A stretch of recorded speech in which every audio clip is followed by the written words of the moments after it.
Going to give a couple of seconds while we wait for everybody to join the Zoom call, and then we'll get started. We wanted to welcome you today to this IAED sponsored event.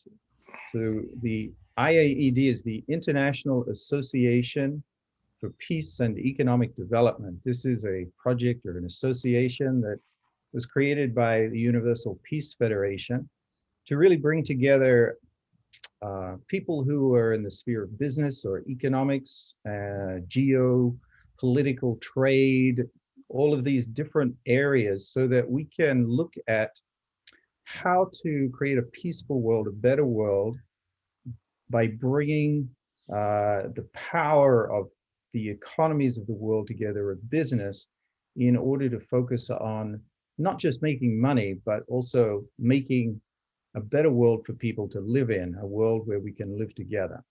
So today, we want to focus on the situation in Northeast Asia.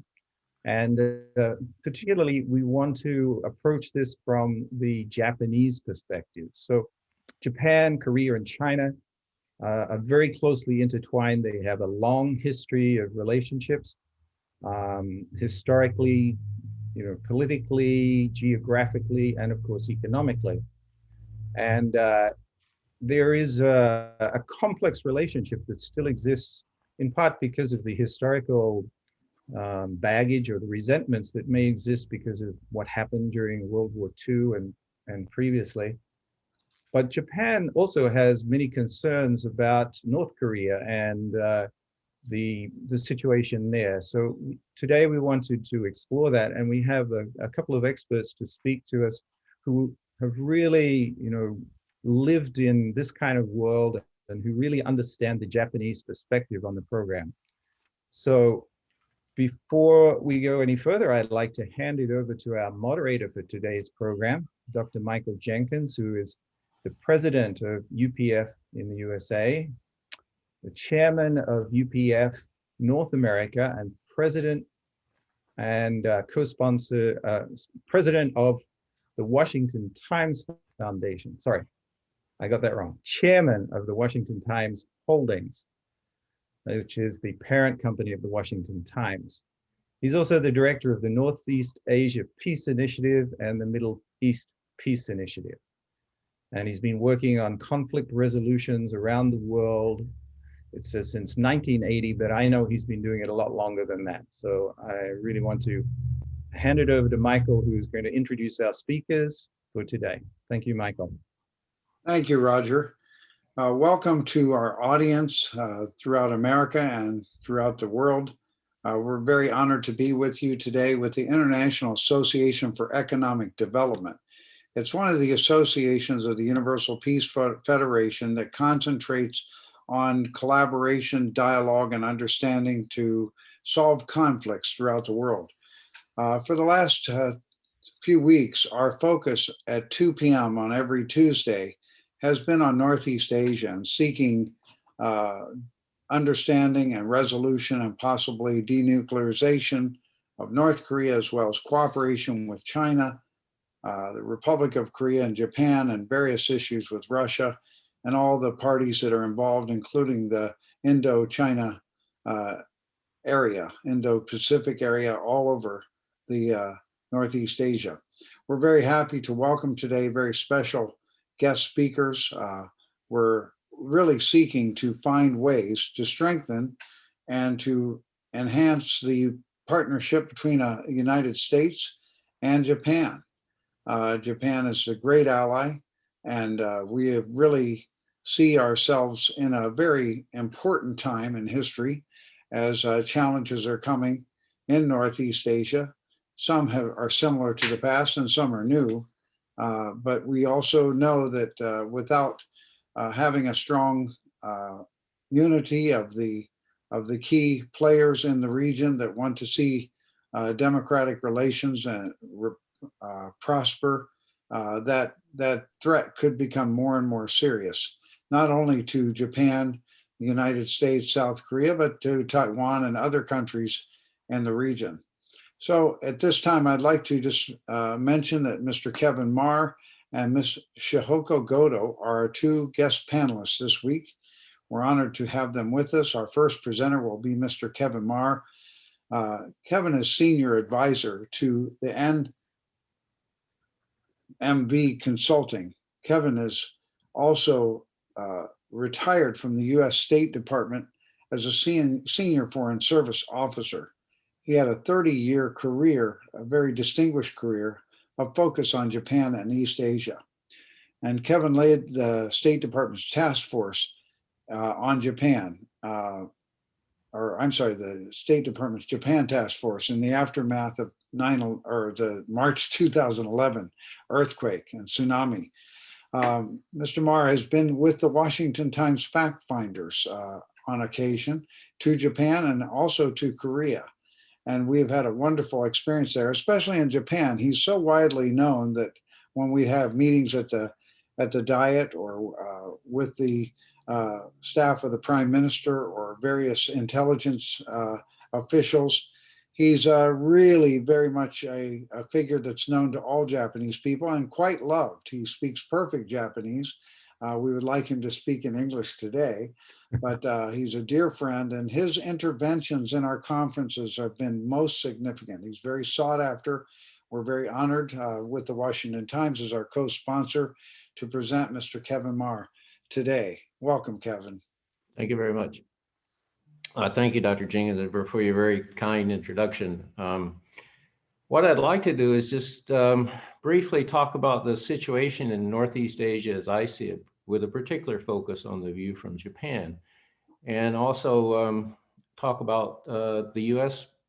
impact on that relationship, because we're a very integral part of just about everything that goes on in Northeast Asia these days.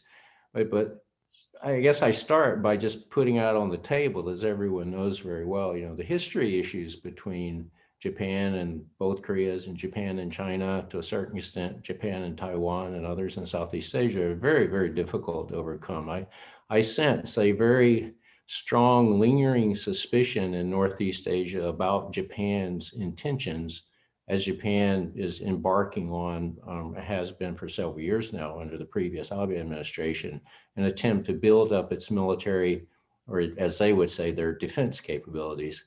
But there are some in Japan, and from my perspective, a limited number of people who really are revisionists, who would like to think that Japan did nothing wrong in World War II, and things like the comfort women issues and the Nanjing massacre, or the forced never took place. That is a very, very small number of Japanese people, and it's definitely not the Japanese government's position. But I think it's difficult for some people having many are still surviving who have experienced World War II and the years before that. They naturally have a suspicion of Japan. But I would point out to those people that, the Japan that we know today is very, very different from the Japan of World War II and the years preceding that. Having said that, that doesn't make those suspicions go away. But I think people need to understand from the business perspective, you really need a stable security environment in any region for business and for economy and for people to prosper. And the US-Japan relationship, particularly the security alliance over the years since World War II, has really contributed tremendously to the peace and stability of the region as a whole, and has, I think, enabled an environment that allowed for the growth that the nations like Japan and China and South Korea and others were able to take advantage of for their own benefit and their own growth. So the US is very much a part of that, obviously, of that formula. But the Japanese role in terms of the alliance with the United States is key to that stable security environment and prosperity in the region.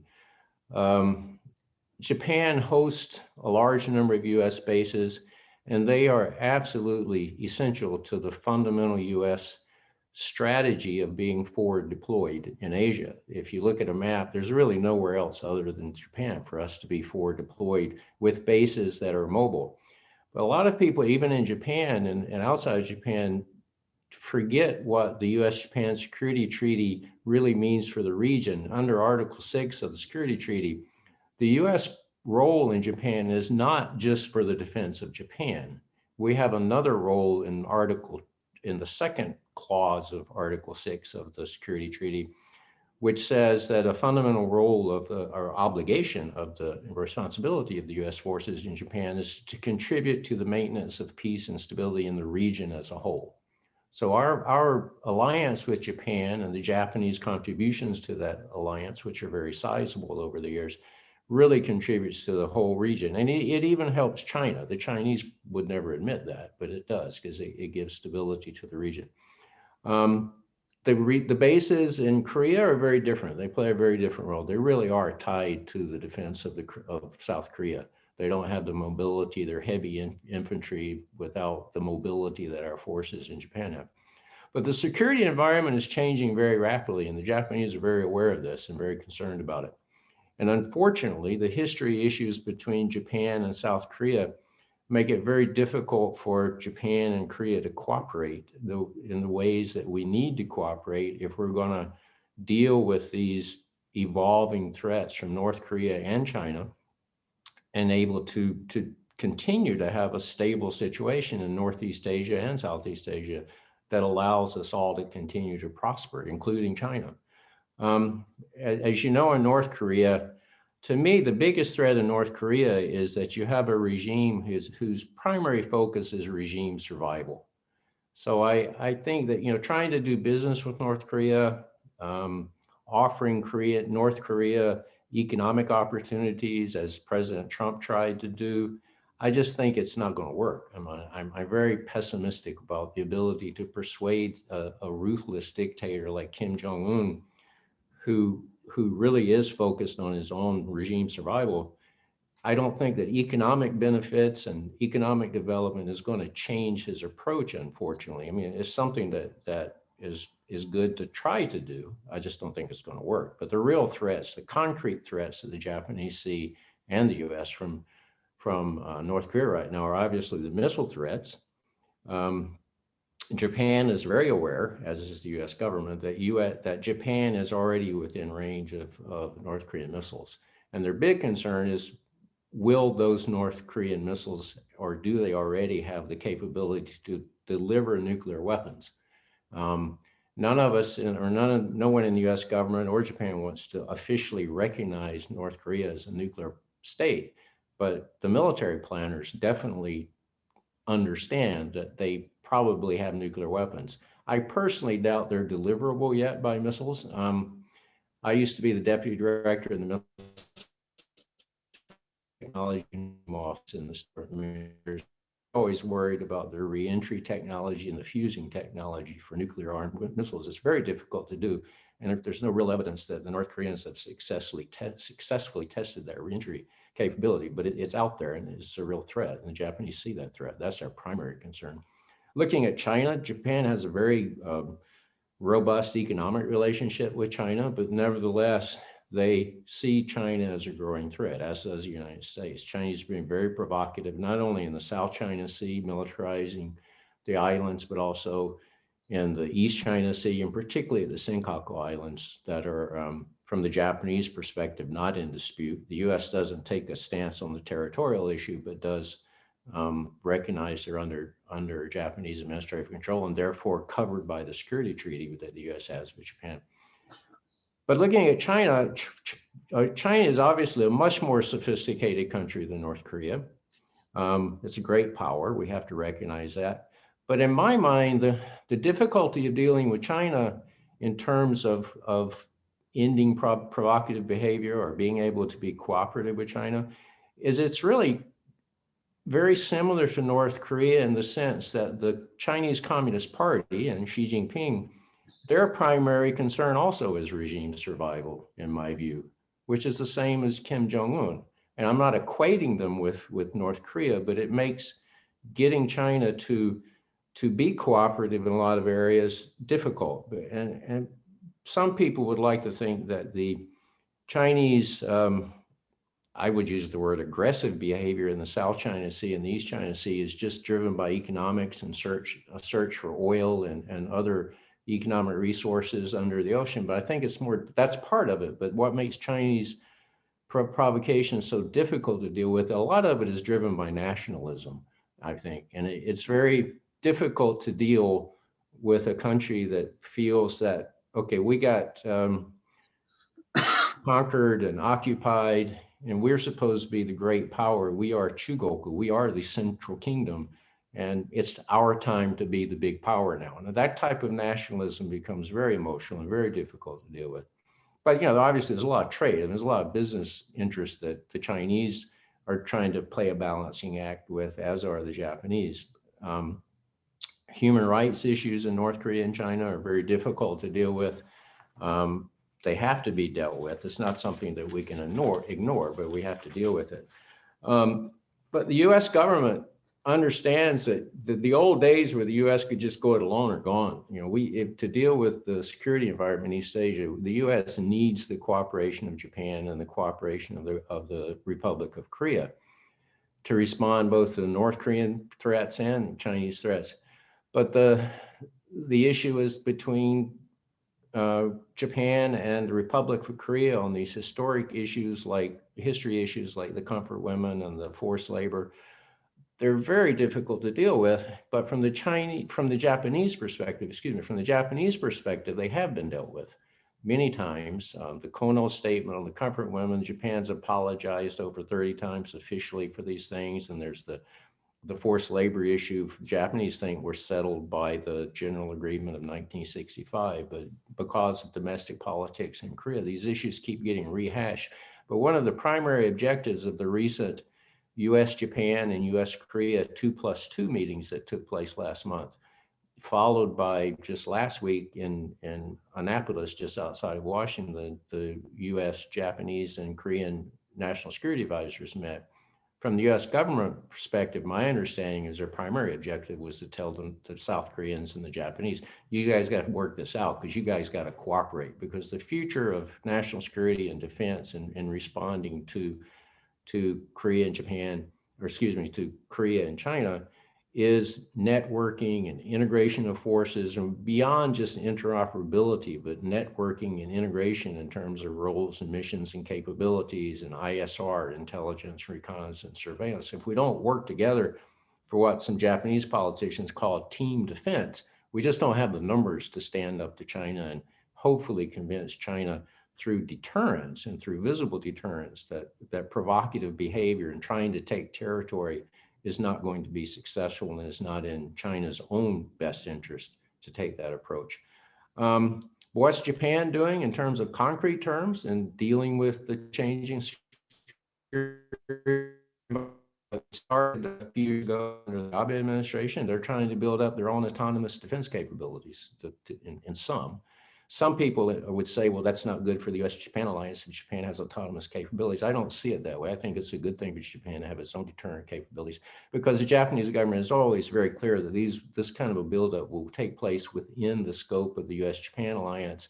And they understand that for budget reasons, if nothing else, they don't have the resources to build the ISR capabilities that they would need without having to cooperate very closely with the United States. But in concrete terms, Japan is doing it, looking at things like standoff, or they are introducing what they call standoff capabilities, what we would call strike capabilities, like long-range cruise missiles, the JASSM, ER, the ORASM, and things like that, the F-35.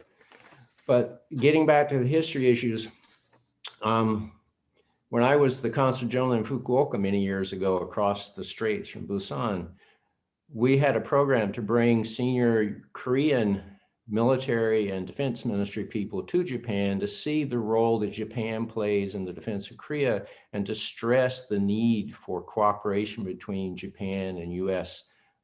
Defense forces on a concrete level. And I always got the same answer, which was, yeah, we understand that, and that's right, but we have these history issues. Politically, it's very difficult.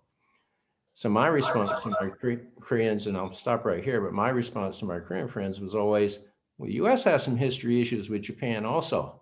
We got over it. You guys need to get over it and find a way to work together. And these issues should not be forgotten. And they don't necessarily even be forgiven, but they need to be overcome for the benefit of the entire region. So I'll stop right here. Sorry to go on for so long. No, it's excellent, Kevin. Thank you very much. We're very impressed with the current information, and the fact that the senior intelligence officials met in Annapolis is quite telling. And we're looking forward to hearing some questions from our audience. Thank you so much. We're now honored to present to you Ms. Shihoko Goto.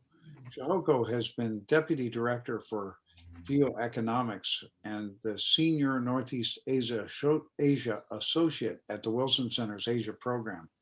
She is a leading expert on economics and politics in Japan, Taiwan, and South Korea, as well as US policy in the region.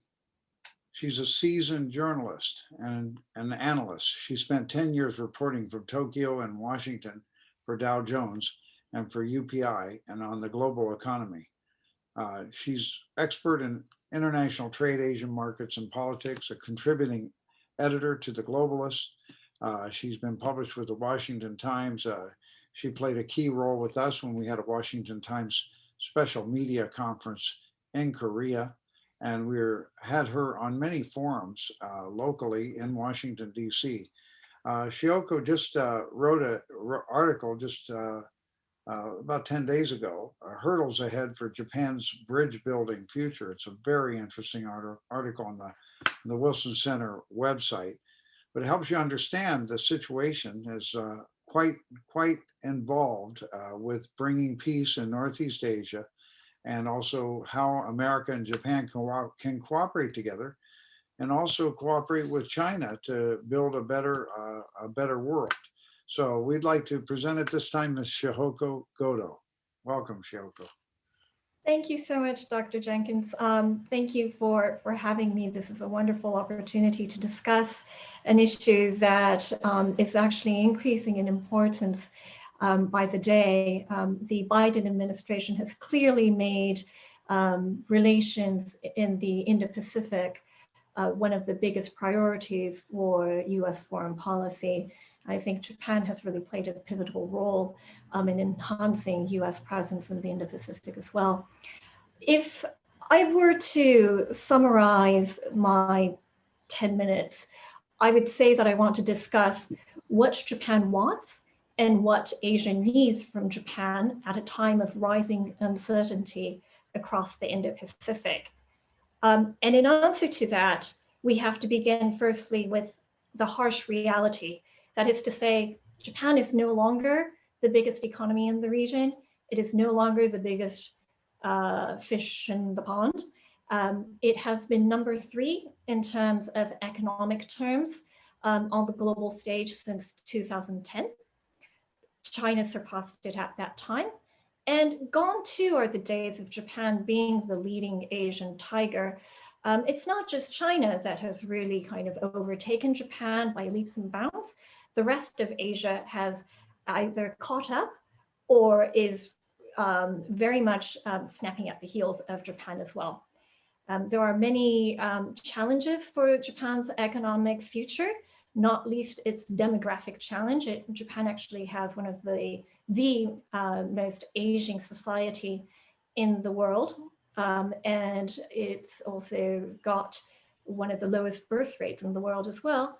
And it is lacking the dynamism of a youthful population at a time when Southeast Asia is seeing a surge in population growth and a hungry and well-educated workforce as well. And so with that, there are a lot of challenges for Japan to kind of be in the position that it had been in the 20th century. And quite frankly, it's unlikely to recover that kind of grounding. That said, what's really interesting is that there is this emergence of a global Japan.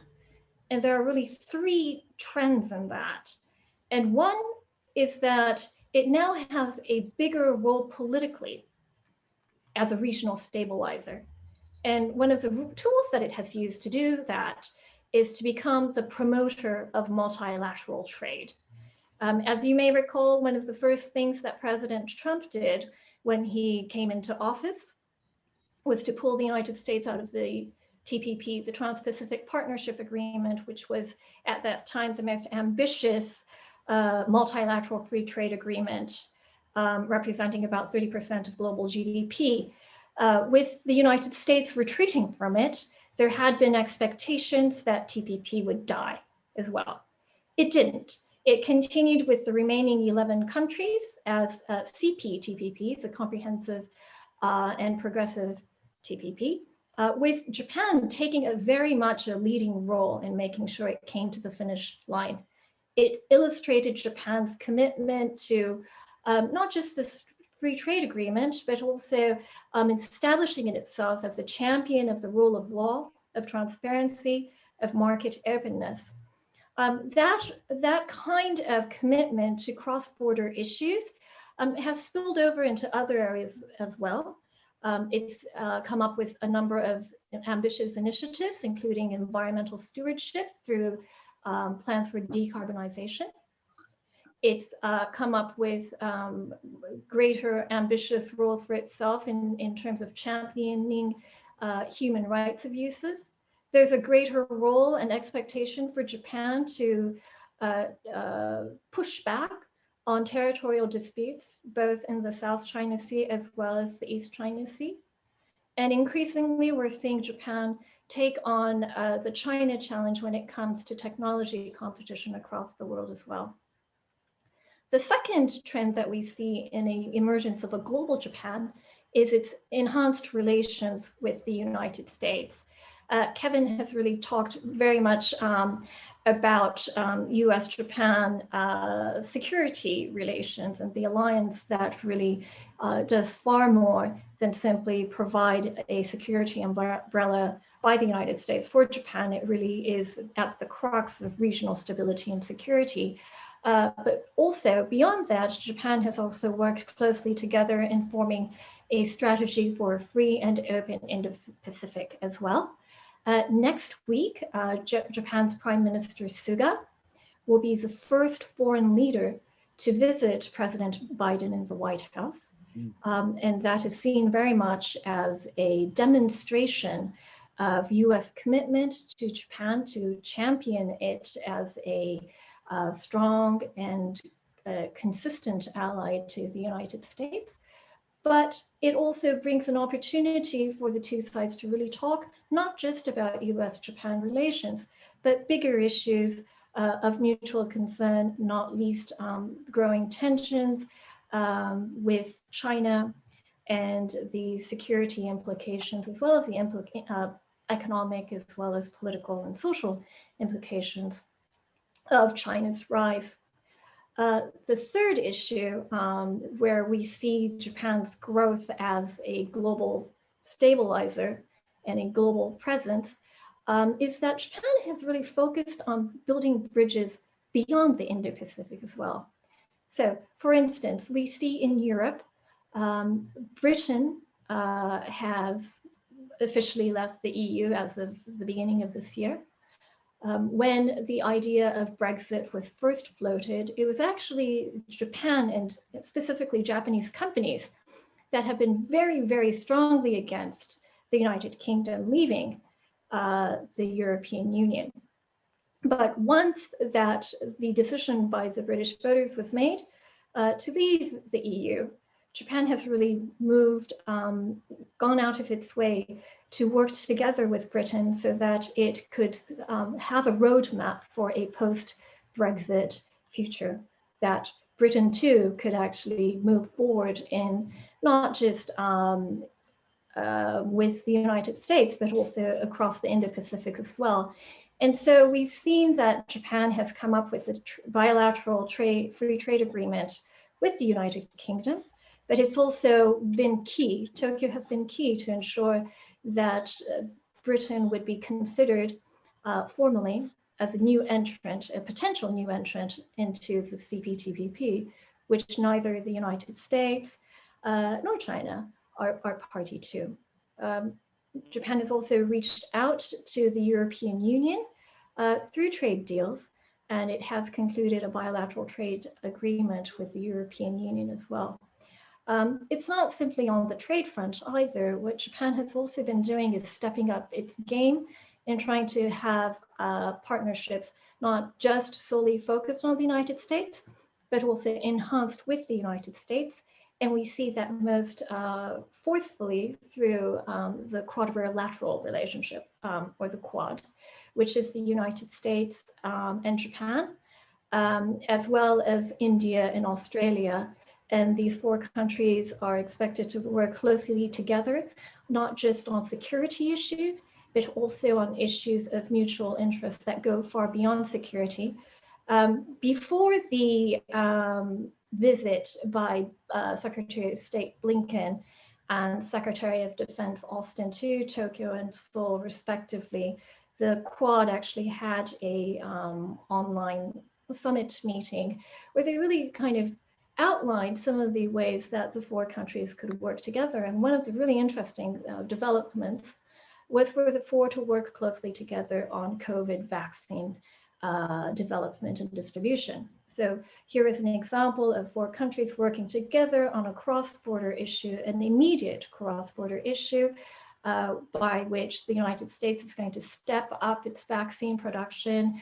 Japan will finance a great deal of the manufacturing of the US designed drugs in India, and Australia will provide much of the infrastructure and necessary know-how to distribute it across Southeast Asia. So here we have this concrete way for the Quad to work together. So these are the positive developments that Japan has been doing to raise its credibility and its influence as a global power. But the problem for Japan remains the challenges with its immediate neighbors. And as Kevin said, there is a great deal of legacy of war. The relationship with Korea in particular has been especially testy. And it has been especially worse since 2019, when Japan imposed export restrictions on three critical materials that are needed by Korean semiconductor manufacturers. And it was put off the whitelist, Korea was put off the Japanese whitelist as well. And Korea, on the other hand, is currently discussing the possibility of seizing Japanese assets, most notably Japanese corporate assets based in Korea as a means to compensate for wartime labor and wartime losses as imposed by the companies that existed during the rule of Imperial Japan. So many have described relations between Japan and Korea really reaching their worst at a time when there is a lot of common challenges that really ought to be uniting both Seoul and Tokyo, not least the challenge of North Korea, but also issues like COVID, issues like environmental concerns, including climate change, and also issues like the demographic challenge. And both countries face issues like female empowerment and training for training a more competitive workforce that is more competitive in the 21st century. One of the issues that we face for the two countries to see eye to eye is the rise of identity politics as the economic relationship between the two sides increases in its rivalry. Japan, of course, would argue that one of the reasons it has found it so challenging to work together with Korea is that it really doesn't know where to stand. The Japanese argument would be that relations between Korea and Japan had been returned to normal in 1965, and with the due apologies and the reparations that came as part and parcel of that agreement. The Korean governments subsequently have declared that these agreements that were signed by the government at the time are null and void and therefore should be reviewed. This has led to a great deal of concern in Japan, but at the same time, there is growing politicization of historical memory on both sides, which has really been to the detriment of not just relations between Korea and Japan, but also for trilateral relations between Japan, Korea, and the United States. I do want to share some data with you. There is a polling group in Japan called Genro, and their recent survey in the autumn of 2020 found that 72% of Koreans have an unfavorable view of Japan. That's up 22% from the previous year, compared to the Japanese, who of whom 46% have an unfavorable view of Japan. I mean, I'm sorry, 46% of Japanese have an unfavorable view of Korea, sorry. And the Koreans, the biggest reason that the Japanese are hostile towards Japan, according to the poll, is because of history and territorial issues, which is 61%. But actually, that came down 10 percentage points lower than the previous year. What has gone up there is the Koreans' distrust of Japanese politicians' words and actions. And that has led to an increase in the unfavorable view of Koreans towards the Japanese. But at the same time, perhaps this is what is heartening, 61% of Koreans actually want to have favorable relations with Japan, but with the caveat that Japan do more to improve relations. So I can go through the data more. It's all online. You can see the Japanese perspective on this too. But my takeaway on this is that words matter. And the fact that one of the reasons that the Koreans have such an unfavorable view of Japan is because of the words in particular of Japanese politicians. And this is something that can actually be more readily fixed, I believe, than some more big issues. And so I do remain hopeful that the relations between the two sides can actually be improved. Whether or not the United States can do a great deal to enhance relations remains to be seen. Yes, there was that meeting in Annapolis, and yes, there is recognition amongst the diplomats and the security experts about the need for the three sides to work together, and that can only be done through greater trust between Japan and Korea, and greater information sharing and greater building of trust. But both Japan and Korea are democracies. And as democracies, they are very much swayed by public opinion. And public opinion at the moment, as we know, Korea is actually having 2 local elections, one in Seoul, one in Busan today. The presidential elections are coming up next year. Japan too will have elections. Prime Minister Suga took office last autumn without actually being elected by the people. He will need to face a general election before September of this year. It is perhaps not the best time for either side to talk about reconciliation on the two sides, because it could be a vote loser. But at the same time, what can be done, I believe, by the United States is to ensure that Japan, on the one hand, lift its export restrictions towards Korea, on the one hand, and for Korea to end the legal suit to seize Japanese assets based in Korea, and for both sides to say that it was the United States that made us do it, and that could potentially lead to a détente and an enhanced relations, or at least stop relations between the two sides worsening even further. Before I end, I just do want to add a couple of words about China. Now, China is, of course, the biggest trading partner, not just for Japan and Korea, but for most of Asia.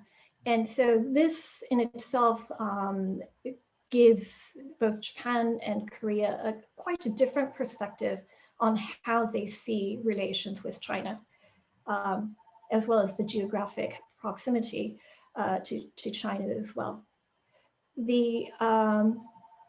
What Japan is really trying to do is, instead of having a strategic competition with China, as the White House has really been pushing for, is to have much more of a so-called selective collaboration with China. That is to say that it cannot simply close off China, that it does need to be realistic, and the business community in particular needs to have good relations with China.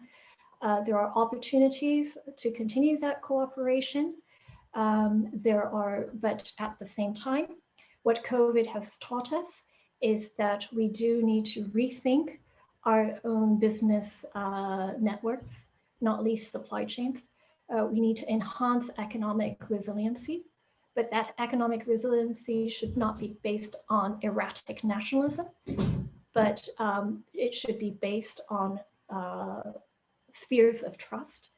And when it comes to trusting partners, the natural partners, of course, would be for Japan, the United States, or governments like Taiwan, or countries like Singapore. But I believe that the opportunity to work closely together with Korea is only increasing and not decreasing. And post-election between the two countries, I believe there can be opportunities for further cooperation. Thanks. Thank you, Shihoko. Excellent. And I'd like to take some questions from our audience. If you have questions, please put them in the chat. We have quite a number of questions here. We'll be able to get to some of them. For Kevin, the new, or perhaps steps by China to enforce a Coast Guard law, allowing their Coast Guard vessels to challenge or even fire upon other vessels that they deem to be violating those laws around the Senkaku Islands that are in dispute. That has become a very huge issue for the Japanese Diet, a grave concern. What can be done to defuse that situation? What is America doing to support Japan in that? Because I know Japan and the United States share a very grave concern about that. Well, that's a very good question, and they're very nervous about it, as is the United States. But it's interesting. My contacts in the Maritime Self-Defense Forces that I sometimes talk to, initially their reaction was very muted. They said, well, most around the world have the legal authority to use weapons to enforce their laws within the EEZ, so this doesn't really change anything. But then the politicians in Japan caught hold of it and really kind of blew the issue up. But the reality is the Japanese are doing what they were doing even before China changed its Coast Guard law to make it so explicit that they could use force. And what the Japanese have been doing is building up their own Coast Guard capabilities with new ships, trying to recruit more people, introducing UAV patrol capabilities around the Senkaku Islands. And that's a trend that's going to continue, because when they look at when I look at the Chinese Coast Guard, I don't make a big differentiation between the Chinese Coast Guard and the Chinese Navy. I mean, essentially, when you look at these Chinese Coast Guard ships, these are Navy ships that are painted white. They've got pretty robust military capabilities on them. And the Japanese have for several years begun a program to build up their own Coast Guard capability, with the idea that it's less provocative and less confrontational to match Coast Guard with Coast Guard rather than Navy with Navy. I don't necessarily agree with that. It doesn't matter what kind of uniform people are wearing. If they start shooting at you, they're shooting at you. But the US and Japan, about 3 or 4 weeks ago, did a Coast Guard, US Coast Guard and Japanese Coast Guard exercise together, not around the Senkakus, further south of Japan, south and east. But there is discussion about the U.S. Coast Guard maybe doing some exercises with Japan Coast Guard up in the East China Sea area as a signal to the Chinese that just because you call them Coast Guard ships doesn't mean that there's not going to be a military response if you do something provocative at the Senkaku Islands or elsewhere. Thank you. Very good. For Shihoko, this is a question that came in about the Chinese economy. The ideology of the CCP, the Chinese Communist Party, it states itself that it's a Marxist-Leninist based ideology that also points out the fallacies of capitalism. But then it goes on to allow people to develop in various industries in China. There is a middle class developing. How is that different? How do they allow the people to own the means of their own labor, the product of their own labor? How is that being done? Why is China's economy developing? How much are people free to maintain and develop their own wealth personally? And how does that affect the Chinese people? The second part of this, are the Chinese people possibly more favorable to seeing better relations with the United States and with Japan and Korea? So see if you can give us some understanding of Chinese personal wealth and income development under a Marxist-Leninist system. Well, it's Marxist-Leninism with Chinese characteristics, right? And with a heavy weight on the Chinese characteristics. And what does that mean? At the individual level, it really means that wages are to be made. As a worker, you will be paid what the rate as promised will be. The difference, though, is at the top end, the leadership end, that there are state and enterprises that are heavily connected with the Chinese Communist Party, and they benefit greatly from that connection with the CCP. At the same time, there is greater control as a result of that connection with the CCP. So you see people like Jack Ma. Yes, he's terribly rich and wealthy and has done really well as an internet entrepreneur. But at the same time, he too cannot escape the surveillance of the party mechanism. The strength, though, I should say, of the state-owned enterprise model is that, and the Chinese heavy Marxist-Leninist approach is that it allows a great deal of competitive industrial policy. And so we've heard, for instance, about Made in China 2025 or the China Competitiveness Roadmap for 2030. They have 5-year plans, and they try to invest in sectors that are of strategic importance to China. And it doesn't give a great deal of weight to what the population may say, so long as it benefits the national GDP. And that hasn't allowed over the last decade for China to invest, for instance, in solar panels, so that there's this global glut of solar panels. We have seen that companies like Huawei have been able to really ramrod their products and their competitiveness in the global market. The United States is very much focused on free enterprise, laissez-faire. It does allow for creativity, but at the same time, when it comes to fighting head-to-head with the Chinese, it can be at a disadvantage. There's something to be said about the competitiveness of the Chinese economic model, but at the same time, there are limitations. Just one other thing. So there are many merits to the Chinese competitive model, but there are a couple of tremendous risks. China, too, is facing a tremendous demographic decline. Its one-child policy is now backfiring. It's a rapidly aging society. It's got inflated assets, including real estate. and the party is propping up that bubble at the moment, but it could collapse. So these two things alone are enough for a lot of China watchers to be incredibly careful about monitoring the outlook for the Chinese economy. Thank you very much.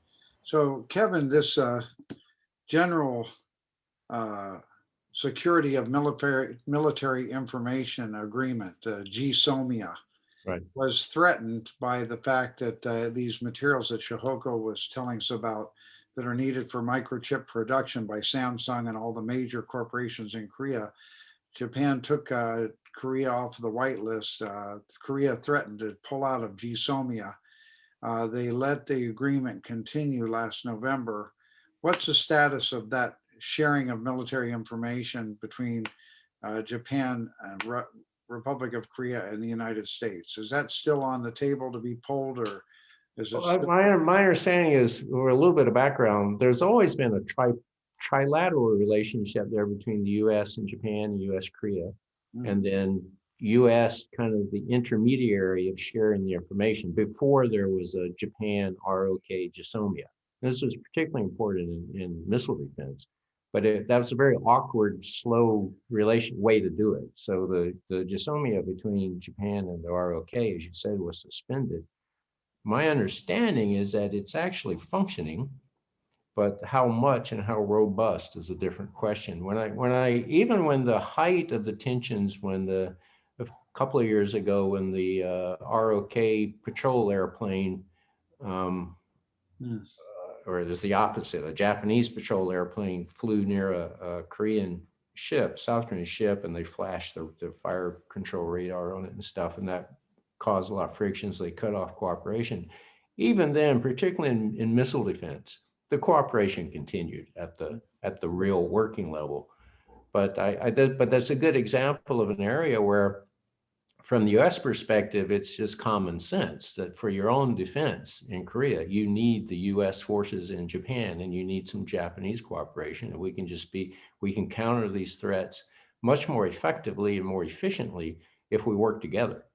But it's a very good example of a concrete area where history issues and that's the background can flare up at any time and get in the way of that kind of cooperation. It's not a healthy environment. It's difficult to plan for military deterrence scenarios if you don't know that you can rely on the cooperation between Japan and South Korea. Yes, that's so important. When we were at Yokota Air Force Base, I believe you were with us, Kevin. We went there with the Times Fact Finder, and the GSOMIA had just really taken hold a few years ago. And it was a tremendous thing because the Japanese senior military and intelligence and American and also Korean were sharing information in real time and not waiting for it to go through the bureaucracy. And we hope that continues because it's critical. For one of the things is critical of these three allies to stay together. And I think the work you and Shihoko do really help strengthen this with our Congress and with the United States. So Shihoko, a new question came in. You spoke about the problems of Japan's aging population and the lack of, or the small birth rate or zero birth rate, whatever it is. And is that true also for China or no? And I know it is true for the Republic of Korea. So what effect do you think this will have on the economic growth and relationships in this region with Japan in this situation? Well, the declining birth rate and the other side of this too is an aging population. It's not just a phenomenon of Japan or Korea, it's actually all industrialized countries. So all OECD countries are facing that similar challenge with the exception of the United States. And that exception of the United States comes only because of immigration. And if you just look at the birth rate of native-born Americans, the US is actually in a population decline as well. So you could argue. China also is in a... Yeah, oh, and China too. So because of this one-child policy, it has it's had a stumbling birth rate and people are living longer, and the burden of of supporting the pensioners is becoming a tremendous burden to the Chinese economy as well. Now, some people would argue that with automation, and one of the biggest challenges that we're going to face in the 21st century is not enough good jobs, right? So if that is one of the problems, then perhaps we don't really need that many people. That, you know, with this pandemic, we're all overpopulated, there's too many people. Having less people is not bad. Maybe this is what it was meant to be. I would very much push against that argument because it's not a natural state. The actual balance of the population is not the absolute numbers, but the balance of the population is too heavily skewed towards the elderly, which becomes this tremendous tax burden on the young people. And you see places like Southeast Asia where the tax burden is not so high on the young people, and therefore they are actually able to tap into their government's wealth and create new opportunities and invest in infrastructure and the like, as opposed to simply paying for Social Security or for social benefits to care for the elderly. This is going to be a challenge, but the thing about demographics is that, especially when it comes to aging, you know it's coming, and yet we've been identifying this problem for like the last 30 years, 40 years, but there's not been a magic bullet. And even if you increase the birth rate right now, it's not really going to start paying off until 2 decades later. Thank you, Shihoko. So what is the birth rate in Japan and where does it become negative? It's not negative yet. It's around 1.6, I think, and Korea is slightly lower than that. I do want to make a pitch there. This does give opportunities for the workforce that's already in place, and that is to say women. And both Korea and Japan are really quite terrible when it comes into tapping into the potential of the female workforce. And so I'm hoping that there is a silver lining to this, and that there will be greater opportunities for women to have a greater say in the C-suite, in the public policy sphere, etc. I know that this not a negative birth rate, but a decline of the birth rate has meant that they have to bring in workers from other countries, Philippines and so forth. And that's hitting Korea too. Is that kind of thing hitting China also? Well, China has a more porous border, and so there is a lot of illegal immigration that is making up for a lot of the immediate labor needs. But yeah, immigration, this whole issue does go hand in hand with the whole migration issue. So, Kevin, another question is, how's Prime Minister Suga doing after taking over from Prime Minister Abe? How is he seen by the Japanese public? Is his strength as strong as Prime Minister Abe? And we know he is leaning strongly to be and Japan is remaining very strong as a U.S. ally, Right. and not at all weakening in that alliance. So, give some thoughts on that. His public support is hovering around 48, 49%, which is actually pretty good for a Japanese prime minister. And he had his up and downs, and it's really going to depend. There will be a party election, and the party leader becomes the prime minister automatically as long as the LDP stays in power, which they will. That's going to have to take place by September or so. We could do it earlier. I suspect he will be reelected for several reasons. Japan's actually doing pretty well on the COVID-19 response compared to the US or Europe in terms of numbers of cases and deaths, particularly. It's a pretty low death rate. But it's seen by people in Japan as not being handled very well. That's his weak point. If there's a huge new surge of cases and it really negatively impacts the economy more, that's going to hurt him.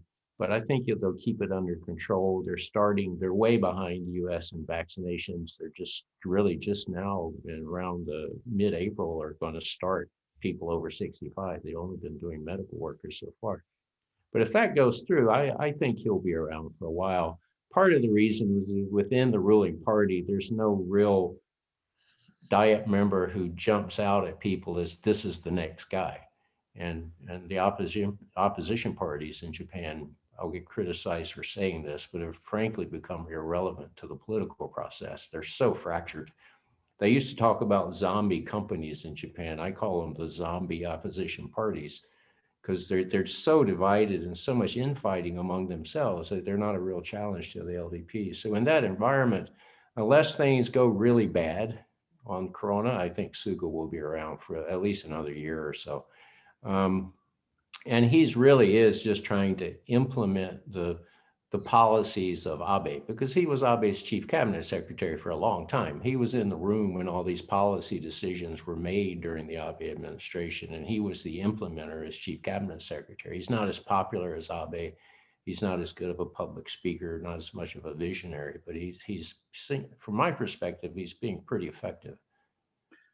Very good, Kevin. Thank you. Shihoko, do you think that the Japanese people have a strong motivation or a favorable motivation towards the reunification of North and South Korea?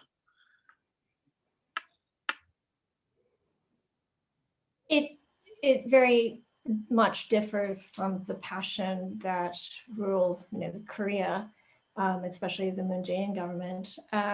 The Japanese perspective on this also differs from China. China would be vehemently against a unification because it would see that it actually would lead to the dominance of South Korea in the Korean peninsula, which would put US presence right in its foothold.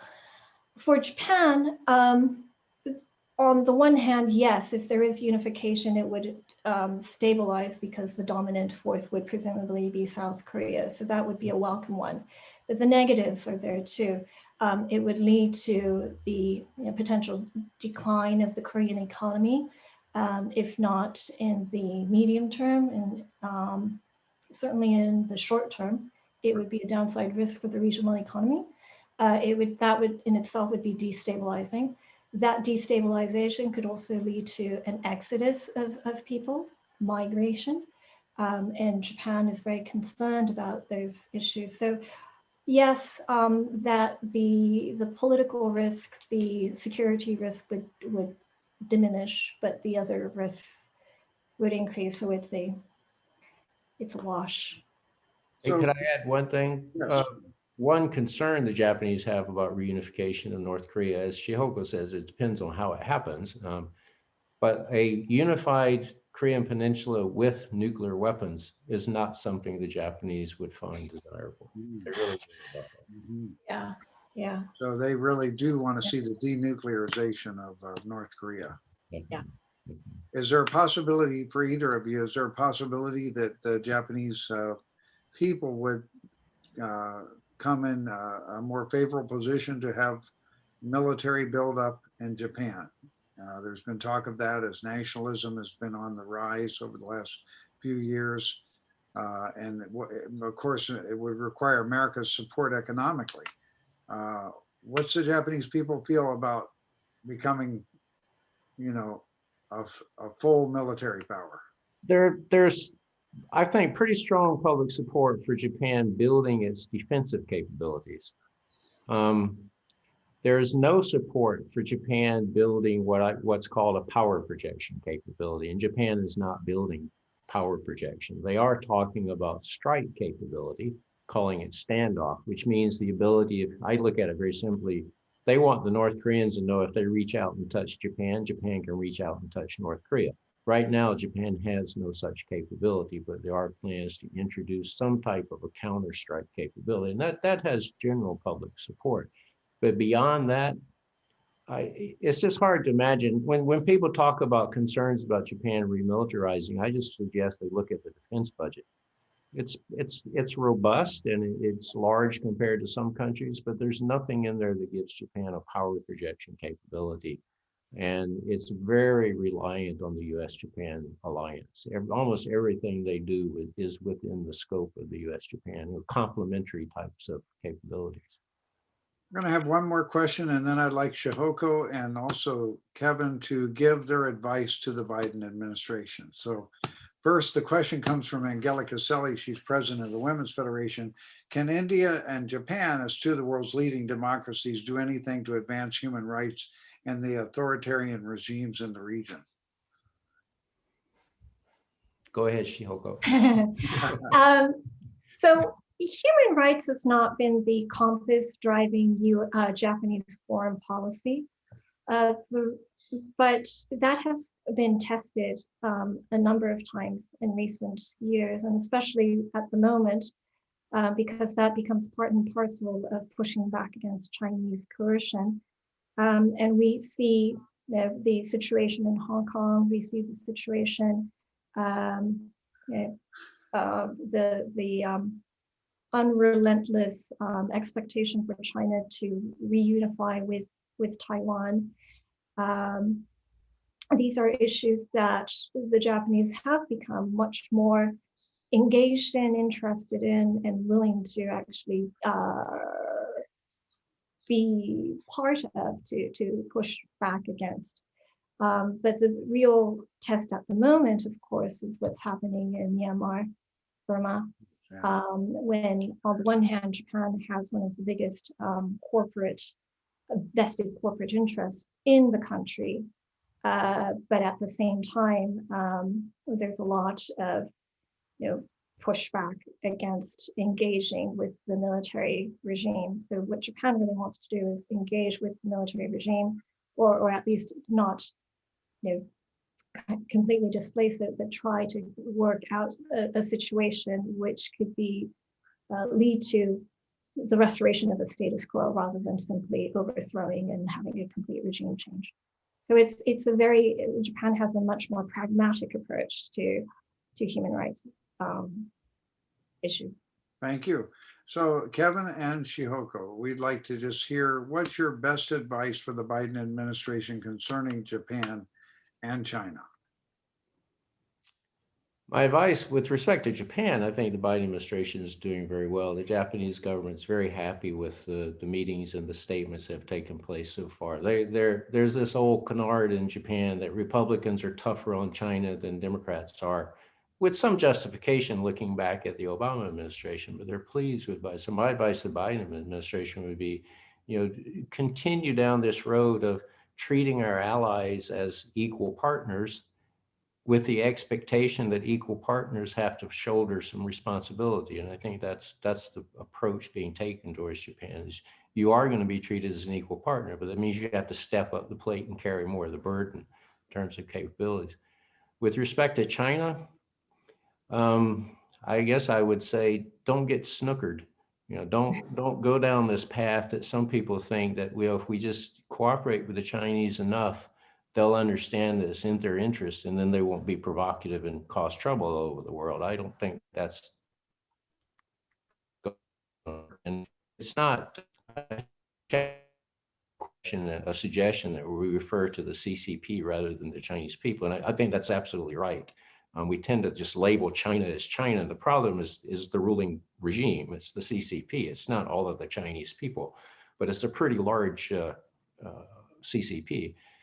But we've got to be realistic about China and understand that China will push the envelope as far as they think they can until they get pushed back. And you have to deal with China from a position of real strength, not provocation and loose talk and empty threats, which was my criticism of the Trump administration sometimes. But we have to demonstrate to the Chinese that together with our allies, we are prepared to respond to provocations from China, whether that be military or cyber or stealing intellectual property. And we have to be very professional about how we go about it. Thank you. And Shihoko? Well, next week, Suga will be in the White House. And so that in itself is a tremendous win for bilateral relations. The hope is that will further the relations between the United States and Japan. But of course, there are a number of issues where they might necessarily not see eye to eye. And that's certainly the case when it comes to China. What Japan really wants is not to have the United States push it into a corner where it's forced to choose. So again, this idea of strategic competition by the United States doesn't necessarily translate well in Tokyo. That Tokyo wants the freedom to be able to have relations with China, whilst at the same time fully aware that the biggest security threat to it is actually China. So that's going to be a really delicate balancing act, not just for Japan, but I think increasingly for the United States too. So I think the United States could actually learn a lot from Japan and the very fine line that Japan has been forced to walk for the last decade, if not longer, when it comes to China. Thank you very much.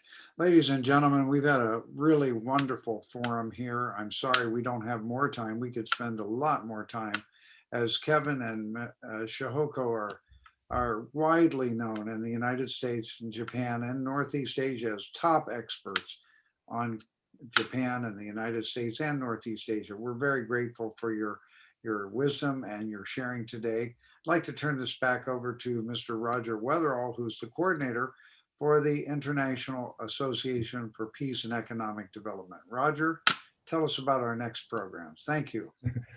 Thank you very much. This has been a really interesting discussion, and I really appreciate the different viewpoints here. Understanding what's going on in Northeast Asia, and especially the Japanese perspective, I think is something that here in America often we don't appreciate. The historical and political realities of what Japan has to deal with. So I really appreciate getting that guidance. As I think many of you know, this is an ongoing series. Every Tuesday at 2 o'clock, we are having a webinar which is focusing around the Northeast Asia program. And the next one that's coming up next week on the 13th is going to be looking at humanitarian aid, building trust with North Korea. So how have various government programs and non-government programs been able to help in building the relationship in North Korea? What are the successes and perhaps the failures as well? So that should be a very interesting one. If you want to, if you're not already on our UPF email list, you can sign up by going to us.upf.org and signing up there. Okay. I think if you're on the Zoom call, you probably are already on that email list, but just in case, I put it in the chat window for you. So thank you very much, everybody, and we hope to see you again next week. Thank you. Thank you. Thank you. Bye-bye. Bye. Thank you. Thank you very much. Very much. Thanks very much. Bye-bye. Thank you. This was an excellent program. Really.